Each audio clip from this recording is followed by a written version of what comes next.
অন্যায়কারীরা আমাদেরকে চরিত্রের সার্টিফিকেট দেয়। যার মানে 5 ওয়াক্ত নামাজ তো দূরের কথা, নামাজই ঠিক মতন পড়ে না, সে লেখে কি চরিত্র। যে নিয়মিত ক্লাবে যায় মদ খাইতে, সে আমার চরিত্রের সার্টিফিকেট দেয়। আমার খুব লজ্জা লাগে। আর আমরাও স্লোগান দিই, অমুক ভাইয়ের চরিত্র কি ফুলের মতো চরিত্র। ট্রাক স্ট্যান্ড দখল করেছে, বালু স্ট্যান্ড দখল করেছে, অমুক জায়গা দখল করেছে, তমুক জায়গা দখল করেছে, অমুকের মেয়েরে ধরে নিয়ে গেছে, অমুকের অমুক জায়গায় বাধা সৃষ্টি করেছে, মানুষ খুন করে, তারপরে অস্ত্র ঠেকায়, অনেক কিছু করে। ফুলের মতো পবিত্র। লজ্জা করা উচিত না আমাদের? আল্লাহর ফেরেশতারা আল্লাহ শোনেন না যে আমরা কারে সাক্ষ্য দিচ্ছি? আমার কেমন ইমান! মানে এলাকার সব মানুষ জানে এর চেয়ে লম্পট, বদমাইশ, জিনাখোর, বদমাইশ এবং কি খারাপ মানুষ আর একটাও নেই। কিন্তু তারাই আমরা কি বলতেছি, অমুক ভাইয়ের চরিত্র। এই জন্য আমি স্লোগান দিচ্ছি, আমার স্লোগান ভিন্ন, আমার স্লোগান ভিন্ন। আমি বলেছি যে আমার চেয়ে সমস্ত কিছুর বিচারে যদি আরো কোনো ভালো মানুষ এখানে পান, আপনারা তাকে ভোট দিবেন, আমিও তাকে ভোট দিব। কারণ নির্বাচিত করবো আমরা কাকে? সবচেয়ে ভালো মানুষ, সবচেয়ে যোগ্য, যাদের এই ক্যাপাসিটি ক্যাপাবিলিটি আছে। কারণ ইসলাম ইমামতি কাকে দিয়েছে বলেন? মসজিদের ইমামতি কাকে দিয়েছে? যে এটার যোগ্য তাকেই দিয়েছে। কেন সবাইকে দেওয়া হয় না কেন? এবং জোর করে ধরলে আপনারা কেউ ইমামতি করতে চাইবেন? অনেকেই চাইবেন না, বলে ভাই আজ যাই হোক আমি ওই ইমামতির দায়িত্ব নিতে পারতেছি না। তা মসজিদের সব মুসল্লির তো এই যোগ্যতাই থাকা উচিত যে সে কি করতে পারবে। তাহলে ইমামতির যোগ্যতা সম্পন্ন লোকদেরকে কি করতে হবে? নেতা। জানাজা পড়াইতে পারে এরকম লোকদেরকে কি করতে হবে? বিয়ে পড়াইতে পারে এরকম লোকদেরকে কি করতে হবে? এই যদি না করেন তাহলে সব ভাড়াই নিয়ে আসতে হবে, আর দেশ চালাবে খারাপ মানুষ। আর কিছু লোক ভাড়া করে নিয়ে আসে আমাদের দাফন কাফন মিলাদ এইটা ওইটার মাধ্যম দিয়ে আমরা কি করব? সারা জীবন নামাজ নেই, কালাম নেই, ওযু নেই, গোসল নেই, কয়েকজন হুজুর ডেকে নিয়ে আসে, কোরআন খতম দিয়ে দোয়া করে দিয়ে বাপ মাকে জান্নাতে পাঠাই দিলাম, বাস 1 বছরের কার্যক্রম শেষ। আবার মৃত্যুবার্ষিকী আসবে, ওই দিন দাওয়াত করে খাওয়ায় আবার জান্নাতে পাঠাই দেবো। এই তো আমাদের ইসলাম। কিন্তু আমরা যদি একটা ইসলামী রাষ্ট্র তৈরি করতে পারতাম, তাহলে এই রাষ্ট্র কি করতো বলেন? আল্লাহ তাআলা সূরা হজ্জের 41 নম্বর আয়াতে বলছে, বিসমিল্লাহির রহমানির রহিম, আল্লাযীনা ইম্মাক্কান্নাহুম ফিল আরদ আকামুস সালাতা ওয়া আতাউজ যাকাত ওয়া আমারু বিল মারুফ ওয়া নাহাউ আনিল মুনকার। 4টা দায়িত্ব। রাষ্ট্রপ্রধানের দায়িত্ব কয়টা? 4টা। তার প্রধান দায়িত্ব এই রাষ্ট্রের যারা নাগরিক, যারা মুসলমান, তাদেরকে নামাজি বানানো, নামাজ কায়েম করা।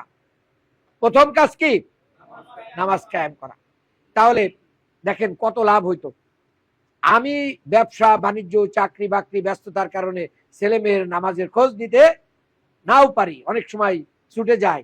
কিন্তু আমার রাষ্ট্র যদি ইসলামী হইতো, তাহলে প্রতিটা শিক্ষা প্রতিষ্ঠান, ব্যবসা বাণিজ্য সব জায়গায় এই নিয়ম চালু থাকতো। উক্ত হইলেই কি, তাহলে ইসলামী রাষ্ট্র গঠন হইলে ছেলে মেয়েকে নামাজি বানানো আমার আপনার জন্য কি হইতো? আর সবার জন্য কি হইতো? নামাজ পড়তে গেলে কোরআন শিখা, নামাজ শিখা, মাসলা মাসাইল শিখা বাধ্যতামূলক হয়ে যেত। ক্লাসের বইতে সিলেবাস তৈরি হয়ে যেত এটার উপরে। তাহলে তো অটো, আপনি হাই স্কুলে পড়ান, আপনি ইংলিশ মিডিয়ামে পড়ান, আপনি ডাক্তারি পড়ান, আপনি ইঞ্জিনিয়ারিং পড়ান, সেখানে তো এগুলো থাকতোই। কিন্তু রাষ্ট্র না হলে খালি মক্তব প্রতিষ্ঠা করা ছাড়া আর কোনো লাভ হচ্ছে না। এলিট শ্রেণীরা কোরআন এবং হাদিস থেকে বঞ্চিত হয়ে যাচ্ছে। 2 নাম্বার দায়িত্ব কি? খালি নামাজ পড়লেই কি এই দুনিয়া চলবে? খালি নামাজের মাধ্যমে আমরা দুনিয়া চালাতে পারবো? আল্লাহ তাআলা এই জন্য বলছেন ওয়া আতাউজ যাকাত, তারা যাকাত আদায় করবে। তারা কি করবে? যাকাত আদায় করবে। তারা কি করবে? কারণ পেটে ক্ষুধা থাকলে কিন্তু কি হয় না, এই জন্য খাবার এসে গেলে কি করতে হয়? খাবার খেয়ে নামাজ পড়াটা ভালো, তাই না? কারণ পেটে ক্ষুধা, মানে মানে মনোযোগ সুন্দর আসার জন্য আমাদের এটা প্রয়োজন। তাহলে যাকাত আদায়ের কথা বলা হয়েছে। আর এই যাকাতের মাধ্যম দিয়ে কি হবে?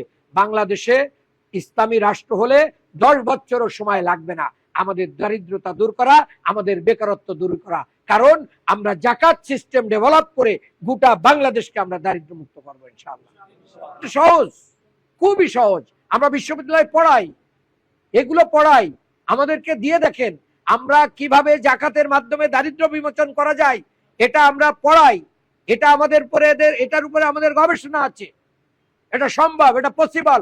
আল্লাহ রসুল সাল্লাল্লাহু আলাইহি ওয়াসাল্লাম 10 বছর মদিনা রাষ্ট্রে এমন জাকাত ভিত্তিক অর্থনীতি গড়ে তুললেন যার মাধ্যম দিয়ে 10 বছর পরে, 10 বছরের ভিতরেই মানুষ জাকাত দেওয়ার লোক খুঁজে পায় নাই। কারণ জাকাতের মাধ্যমে কি হয়, যে টাকাটা একজনকে দেওয়া হয়, মনে করেন 1 লক্ষ টাকা জাকাতের টাকা, আপনার দারিদ্র বিমোচনের জন্য আমরা এক্স আব্দুর রহিমকে দিয়েছি, ওই আব্দুর রহিম কত টাকা ফেরত দিবে বলেন? কয় টাকা ফেরত দিবে বলেন? জোরে বলেন। 1 টাকাও ফেরত দেওয়া লাগবে না, মানে মূল টাকাই ফেরত দেওয়া লাগবে না। কিন্তু যদি আপনি এনজিওর মাধ্যমে নেন, ব্যাংক থেকে নেন, অন্য জায়গা থেকে নেন, অন্য ব্যক্তির কাছ থেকে নেন, লগ্নিকারীর কাছ থেকে নেন, তাহলে কি হবে? ক্যাপিটাল বাদেই প্রতি মাসে মিনিমাম 20%, 15%, 10% এর নিচেই নাই, এটা দিতে হবে।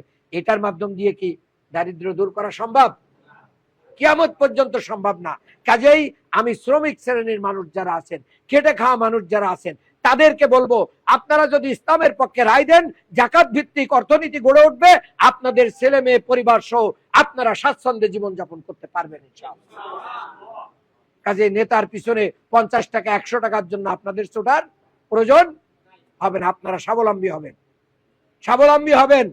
এই জন্য আমি এই এলাকায় শ্রমিক বান্ধব প্রতিষ্ঠান রয়েছে, শ্রমিকদের এখানে বড় জায়গা রয়েছে, আমি আপনাদেরকে এটা বলতে চাই। তারপর হচ্ছে আমরু বিল মারুফ, সৎ কাজের আদেশ না দিলে কি হবে বলেন? আমরা দোয়া করব, আমাদের দোয়া কবুল করা হবে না। নাহাউ আনিল মুনকার, অসৎ কাজের নিষেধ। এটার কারণে জিনা, ব্যভিচার, অন্যায়টা কি হয়ে যায়? বেড়ে যায়। আমার ছোটবেলার কথা মনে আছে যে গ্রামে আপনার হাটবারের দিন মানুষজন যখন হাট করে আসতো, তখন পথে ডাকাতি পড়তো, প্রায় সব লুটপাট করে নিয়ে যেত। তখন গ্রামবাসী সিদ্ধান্ত নিল যে ডাকাত প্রতিরোধ করতে হবে, সবাই মিলে একবারে ওতপথে থেকে হাটবারের দিন পুরো ডাকাত ধরে ফেললো। ধরে যাই হোক, উত্তম মাধ্যম সবই দিছে, আর ডাকাতি হয় না। সবাই মিলে যখন ডাকাত প্রতিরোধ করেছে, তখন আর কি ডাকাতরা চিনে গেছে যে এই এলাকার লোক ঐক্যবদ্ধ হয়ে গেছে এবং ডাকাত ধরে ফেলেছে, তাদেরকে আইনের কাছে দিয়ে দিয়েছে। কাজেই ডাকাতি করলেও এই এলাকায় করা যাবে না।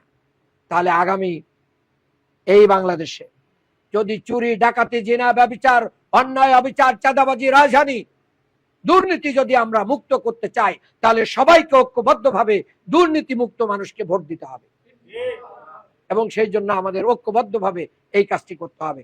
তাহলে আমরা 5 বছর কি থাকবো? নিরাপদ থাকবো। ব্যবসায়ীদেরকে বলতে চাই, ব্যবসা করেন, চাঁদা দিতে হয়।